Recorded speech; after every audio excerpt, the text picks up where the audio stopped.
Hi guys, welcome back. You're watching CardyGolf. Welcome to the YouTube channel. If you haven't yet subscribed, then please get that done. Today I'm inside. Storm Sierra is blowing around like mad out there. You can see the bushes moving behind me. Hopefully by the time this video goes out, which will be next week on a Tuesday night, that'll be long gone. We'll all be back to playing in nice, warm, still weather-ish. But at the moment, it's definitely not conducive to being outside. So, I've got another Q&A to do. I have a few questions that I've got some questions left over from last time's Q&A, and I've got some new questions that I've been asked recently that I've been saving for a windy day. So I'm quite excited for this. I haven't done a Q&A for absolutely ages. It was really early last year I did the last Q&A, so plenty I want to get answered for you guys. And don't forget, this is going to be an on-running thing. When I have time to film and I can't get outside, I'm going to keep doing the Q&A. So still keep getting your questions into me as you have been by email at joe@joecardygolf.com or all of my socials at CardyGolf, or ask questions under here, comment below this YouTube video to get your question answered next time we do a Q&A. Okay, over to question one. So really common question, got my questions written down here. A really common question we get asked all the time at the golf club: what kind of golf ball should I use? So it's a bit of a how long's a piece of string thing. Well, it's not actually. It's actually really, really simple. It really just depends on two things. Are you a tour player who does not have to pay for your golf balls? If you are, then you should use the Pro V1 because it's the best golf ball in golf. It comes out top of testing every time they test golf balls. Or the other thing, are you lucky enough to be so wealthy that money is absolutely no problem at all? In fact, you've got so much you don't know what to do with it, in which case you should use the Pro V1 as well because it's the best golf ball in golf. And like I say, that's not opinion, that's fact. It comes out in testing all the time. Number one. So yeah.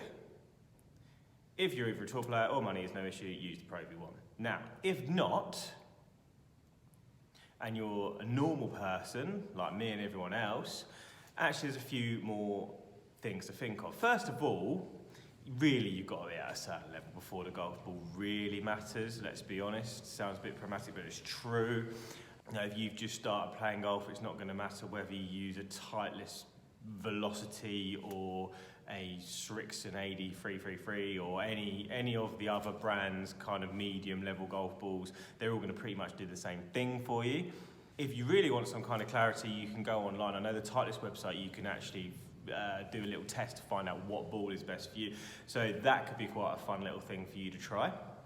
But failing that, do you know what? Just pick one you like the look of, whether it's the colour, whether it's what it feels like to touch, and use it. Just make sure it's not damaged or misshapen. A damaged or misshapen ball can affect performance for pretty much anyone. But if it's not damaged or misshapen, you like the look of it, play with it and enjoy it. Question number 2. Is custom fitting worth it? Short answer to that is absolutely, definitely yes. I have certainly seen my own students, and by the way, I'm a really good person to ask about stuff like this because I don't custom fit. I don't retail at all. So I can be really honest and say, yes, custom fitting definitely does make a difference. I've got some guys of mine have gone to a good fitter, and I say that, a good fitter.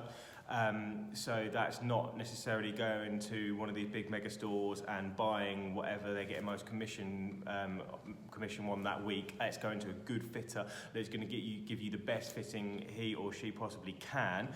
And I've seen my players come away from there and gain 30, 40 yards on a driver. One of my students recently got cut from 20 to 13 in the first 2 or 3 months of the season, and that coincided with him getting a new driver from a really good fitter. Obviously, the great tuition he's receiving from me in the meantime helped, but it was a lot of it was the driver. The catch with fitting is you generally do pay a premium. Okay, that's a premium that I think is probably worth it, but you generally do pay a premium. And you're also paying top end for the equipment because generally fitters will only fit for what's current. All right, so it's not like you can go and get fitted for the Titleist driver from last year or the year before, because that's not what the good fitters are going to have in their carts. So again, it kind of comes down to money, as does most things in life. If you can afford it, then do go and get fitted, because yes, it is worth it.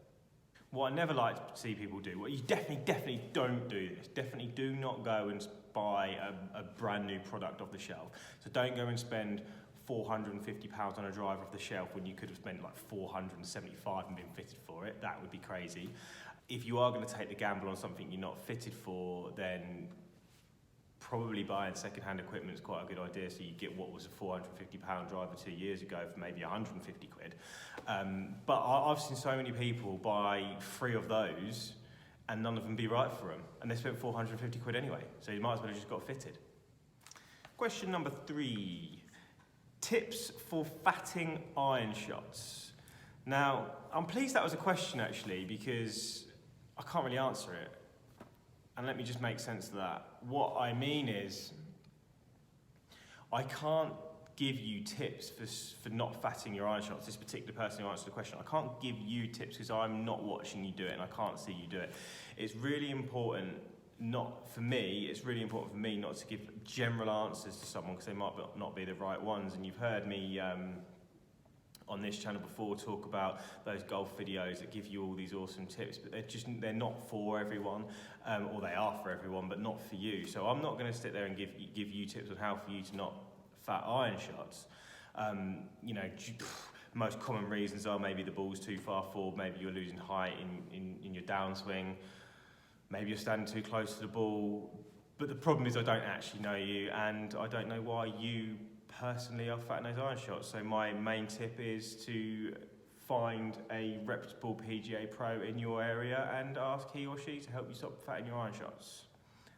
That is, probably not the answer that you maybe wanted, but sadly it is the right one.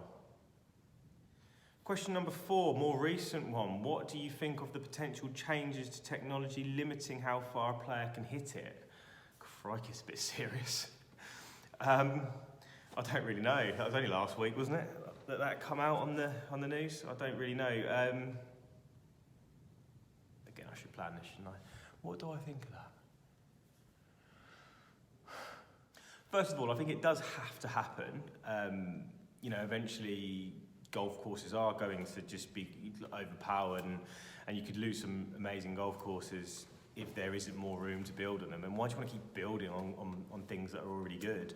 It'd be a crying shame if all of a sudden you couldn't use St Andrews anymore because all the players hit it too far to play a golf tournament at St Andrews. So something probably does have to happen.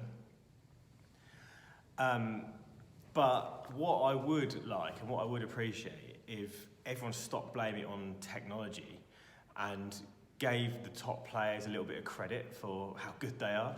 I think it's almost quite disrespectful to go, look how far Brooks Koepka can hit a golf ball because of this driver and because of this golf ball. Well, actually, it's because Brooks Koepka's worked bloody hard on getting amazingly fit and super talented and good at golf. And obviously, he also has that new understanding that modern players have. Look, distance is probably the most important factor in becoming an elite performer in our sport. So actually, to keep having a pop at them, to keep having a pop at the technology, just ignore the fact that these players have got so good, as I do think is a little bit disrespectful. So probably something does need to happen to limit how far players can hit the golf ball, but they deserve some credit for how far they hit it in the first place. Final question today. Who will win this year's majors? I don't know.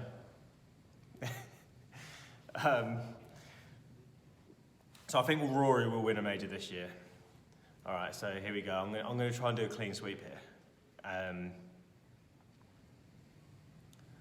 So get yourselves down to the bookies and put this accumulator on, the CardyGolf Majors tip for this year. I think Rory will win a major this year, and I think that major could be the Masters. I think that could be his first major, coming into form at the right time. Where's the Open? St George's. I'll come back to that one. Brooks Koepka's too good not to win another major. He'll win the US Open. I think DJ will win the PGA Championship, which leaves the Open to be won by My heart's saying Tiger, but it's not going to be Tiger. It's going to be someone from a little bit more outside. Hold on.